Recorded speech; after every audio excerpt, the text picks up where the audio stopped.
بالله من الشيطان الرجيم بسم الله الرحمن الرحيم قال الله تبارك وتعالى في القرآن المجيد والفرقان الحميد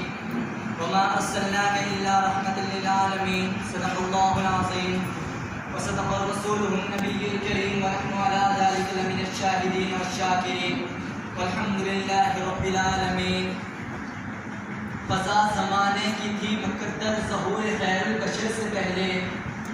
جہاں میں تھا مستقل اندھیرا نمود نور سحر سے پہلے.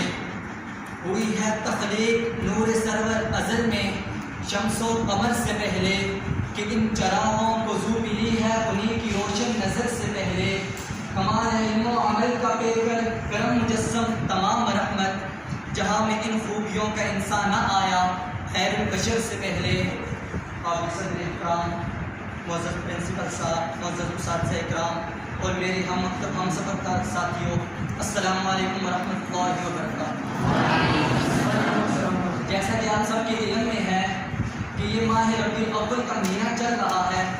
اور یہ وہ مقدس مہینہ ہے جس مہینے میں میرے اور آپ کے آقا جناب محمد مصطفیٰ صلی اللہ علیہ وسلم اس دنیا میں تشریف لائے. سامعین محترم، ویسے تو مہینے بہت ہیں مگر اس مہینے کی اہمیت اور فضیلت کا اندازہ اس کے نام سے ہی لگایا جا سکتا ہے، کیونکہ اس کا نام ہے ربیع الاول. ربیع کہتے ہیں بہار کو اور اول پہلے، یعنی وہ بہار جو پہلی بار آئی ہو، اس سے پہلے کبھی نہ آئی ہو. سامعین محترم، آپ سب دیکھتے ہیں جب خزاں آتا ہے تو درختوں سے پتے گر جاتے ہیں، سرسبز گھاس خشک ہو جاتا ہے، زمین کی خوبصورتی ختم ہو جاتی ہے. پھر چند ماہ کے بعد اللہ رب العزت بہار کو لاتے ہیں. جب بہار آتی ہے تو وہ زمین جو بالکل خشک ہو چکی تھی پھر سے ہری بھری ہو جاتی ہے، درخت پھر سے ہرے بھرے ہو جاتے ہیں. سامعین محترم، یہی خزاں عرب میں بھی برپا تھا. ہر طرف جہالت ہی جہالت تھی، اندھیرا ہی اندھیرا تھا، ظلم ہی ظلم تھا، شراب نوشی عام تھی، چوری عام تھی، زنا عام تھا، بھائی بھائی کے خون کا پیاسا تھا،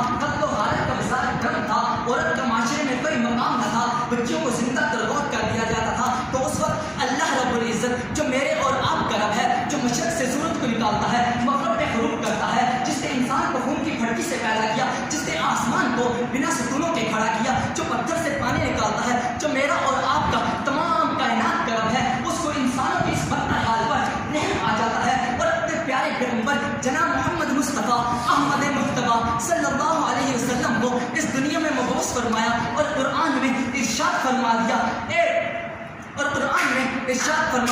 وما ارسلناک الا رحمۃ للعالمین. میرے اے پیغمبر، ہم نے آپ کو تمام جہانوں کے لیے رحمت بنا کر بھیجا. اے پیغمبر، ہم نے آپ کو ایک علاقے کے لیے نہیں، ایک قصبے کے لیے نہیں، ایک شہر کے لیے نہیں، ایک ملک کے لیے نہیں، ایک ریاست کے لیے نہیں، ایک خاندان کے لیے نہیں، ایک قبیلے کے لیے نہیں، ایک قوم کے لیے نہیں، بلکہ ہم نے آپ کو تمام جہانوں کے لیے رحمت بنا کر بھیجا. اے پیغمبر، عالم جہان کے لیے آپ رحمت ہیں، فرشتوں کے لیے آپ رحمت ہیں، بچوں کے لیے آپ رحمت ہیں، جوانوں کے لیے آپ رحمت ہیں، ضعیفوں کے لیے آپ رحمت ہیں، یتیموں کے لیے آپ رحمت ہیں، مسکینوں کے لیے آپ رحمت ہیں. اے پیغمبر، آپ تو رحمت ہی رحمت ہیں. تو سامعین محترم، پھر مجھے کہنے دیجیے، سورج میں چمک میرے نبی کی رحمت ہے، چاند میں دمک میرے نبی کی رحمت ہے، کلیوں میں چٹک میرے نبی کی رحمت ہے، نبیوں کی نبوت میرے نبی کی رحمت ہے، ابو بکر کی صداقت میرے نبی کی رحمت ہے، عمر کی عدالت میرے نبی کی رحمت ہے، عثمان کی سخاوت میرے نبی کی رحمت ہے، علی کی شجاعت میرے نبی کی رحمت ہے، اللہ کی خطابت میرے نبی کی رحمت ہے، صادق کی وصال میرے نبی کی رحمت ہے. میرا اور آپ کا وجود میرے نبی کی رحمت ہے، کائنات کا وجود میرے نبی کی رحمت ہے. بلکہ میں ایک قدم آگے بڑھ کے کہتا ہوں، خدا رب العالمین اور میرے آقا رحمت للعالمین.